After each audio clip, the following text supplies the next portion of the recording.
আসসালামু আলাইকুম প্রিয় প্রবাসী ভাইরা, আপনারা কেমন আছেন? আশা করতেছি সকলে ভালো আছেন। দোয়া করি আপনাদের জন্য সব সময় ভালো থাকেন, কারণ নিজের মাতৃভূমি ছেড়ে সেই দূরপ্রবাসে পড়ে আছেন।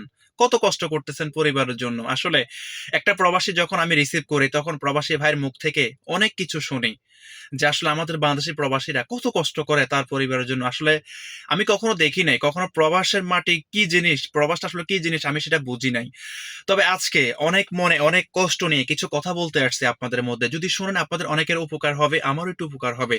হয়তো আপনারা অনেকে কম আর বেশি আমাকে চেনেন যে আমি ঢাকা এয়ারপোর্ট থেকে বিভিন্ন প্রবাসী ভাইদেরকে রিসিভ করে আমি বাংলাদেশের বিভিন্ন প্রান্তে পৌঁছায় দিই বিশ্বস্তর সাথে। কারণ একটা প্রবাসীকে আমি আমার নিজের ভাইয়ের মতো মনে করে থাকি, কারণ উনি বিশ্বাস করে আমার ভিডিওর মাধ্যমে উনি আমার সাথে যোগাযোগ করে তার পরিবারের মানুষকে না জানিয়ে কিন্তু তাকে আমি রিসিভ করি। সে আমাকে বিশ্বাস করে আমার গাড়িতে সে ওঠে, তার পরিবারের কাছে তাকে আল্লাহর রহমতে তাকে পৌঁছায় দিই, সে অনেকটাই খুশি হয়ে যায়।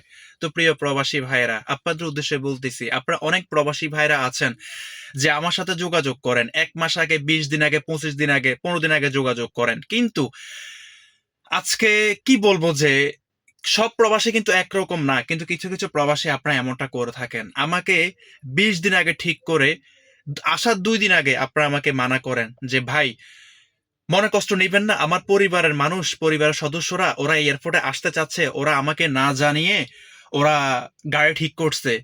এখন ভাই ওরা তো আসবে, এখন আমি কি করবো, আপনি কিছু মনে করবেন না, ঠিক আছে?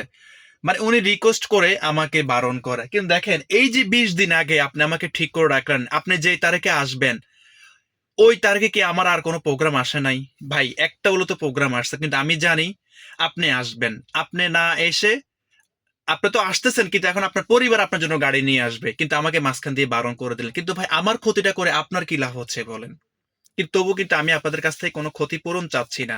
কিন্তু কোনো প্রবাসী ভাইরা, অনেক প্রবাসী ভাইরা আছে যে আমাকে বলে, আমজাদ ভাই আপনি কনফার্ম থাকেন, আমি আপনার জন্য 500 টাকা 1000 টাকা বায়না করে পাঠাই দিই। কিন্তু বলতেছি না প্রবাসী ভাই, আমাকে বিশ্বাস করেন, আমি আপনাদেরকে বিশ্বাস করি, আমাকে 1 টাকাও দিতে হবে না। আমি কোনো প্রবাসী ভাইয়ের কাছ থেকে একটা টাকা, 100 টাকা আমি কারো কাছ থেকে বানা নিই না। আমি বিশ্বস্তর সাথে কাজ করি, ঠিক আছে? কারণ বাংলাদেশে বর্তমান যে একটা পরিস্থিতি, আর বাংলাদেশের মধ্যে এমন কোনো চালক নেই যে প্রবাসী ভাইদেরকে নিয়ে ভিডিও তৈরি করে এয়ারপোর্ট থেকে তার দেশের বাড়িতে পৌঁছে দিয়ে একটা কন্টেন্ট তৈরি করে সোশ্যাল মিডিয়াতে দিচ্ছে।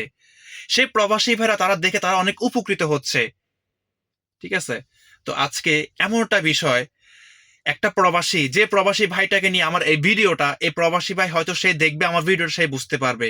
আমার এক প্রবাসী ভাই রাত 10:30টায় ল্যান্ড করবে, আমাকে বোর আমি রাত সারা রাত আমার এয়ারপোর্টে কাটায় দিছি, এমনকি ভোর 6টা পর্যন্ত আমি এয়ারপোর্টে কাটাইছি।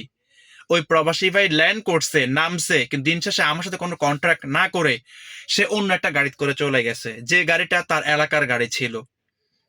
একই ফ্লাইটে তার এলাকারই মানুষ ছিল, তার গ্রামের বাড়িতে একটা হাইস নিয়ে আসছে, ওই গাড়িতে করে সে চলে গেছে। এরপর আমি জানতে পারছি, এরপরে সে আমাকে বলছে, আমার ফোন দিয়েছে, আমজাদ ভাই কিছু মনে করবেন না, আমি তো আমার গ্রামের বাড়িতে আছি। তাহলে আমার ক্ষতিটা করে আপনার কি লাভটা হয়েছে ভাই বলেন? তাহলে আমাকে কেন 20 দিন আগে আমাকে ঠিক করে রাখছেন? কেন আমাকে 1 মাস আগে ঠিক করে রাখছেন? আপনি যত চলে যাবেন, আপনি ফ্লাইটে উঠে আমাকে ছবি তুলে পাঠাইছেন যে আমজাদ ভাই এই যে আমি ফ্লাইটে উঠছি, আপনি টাইম লিস্টে থাকেন, কিন্তু আমি তো আপনার জন্য ওয়েট করতেই আছি। কিন্তু আপনি তো আমাকে ফাঁকি দিয়ে আপনি অন্য একটা গাড়ি দিয়ে চলে গেছেন আপনার গ্রামের বাড়িতে। তাহলে আমার আমার মানে আমাকে লাথিটা দেওয়ার কারণটা কি আপনার? তাহলে আমার ক্ষতি দেওয়ার কারণ, সকল প্রবাসী কিন্তু একরকম না। তো প্রিয় প্রবাসী ভাইরা, আপনারা এমনটা করবেন না। কিন্তু আমি রাগ কখনোই তাদের উপর আমি ঝাড়ি নাই, আমি কিচ্ছু বলি নাই, বিশ্বাস করে শুধু আল্লাহকে বলছে, আল্লাহ আপনি এই বিচারটা করিয়েন। কারণ আমাকে সারাটা রাত আমাকে ওর ঘুমা রাখছে, একটা প্রোগ্রাম আমাকে মিস করাইছে, আমাকে প্রতিনিয়ত তারা আমাকে কষ্ট দিছে। কিন্তু আমি তো কোনো প্রবাসী ভাইকে কষ্ট দেই না, আমি তো বিশ্বস্তর সাথে আমি কাজ করি। তো প্রিয় প্রবাসী ভাই, আপনারা আমার এই ক্ষতিটা করবেন না। আপনারা যারা আছেন যে আমার সাথে যোগাযোগ করে আমাকে আপনার গ্রামের বাড়িতে নিয়ে যেতে চান, চিন্তা ভাবনা করে ভাই আমাকে কনফার্ম করবেন।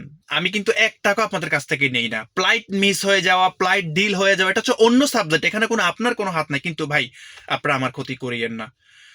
অবশ্যই আমার ভিডিওটি একটু শেয়ার করে দিয়েন, ভিডিওটি একটু শেয়ার করে অন্যান্য প্রবাসী ভাইদের মধ্যে ছড়িয়ে দিয়েন, কারণ আমি আপনাদের বিশ্বস্তর সাথে আমি কাজ করে থাকি। আশা করতেছি আমি আপনাদেরকে বোঝাতে পারছি। যারা 1 মাসের ভিতরে আসবেন অবশ্যই আমার সাথে যোগাযোগ করবেন, 2 মাস পরে 3 মাস পরে আসবেন, আমার সাথে যোগাযোগ করে কোনো লাভ হবে না। তো সকলে ভালো থাকবেন, আজকে এই পর্যন্তই। আসসালামু আলাইকুম। পারলে পেজটা ফলো করে দিন যাতে সবার আগে ভিডিওগুলো চলে যায় আপনার কাছে।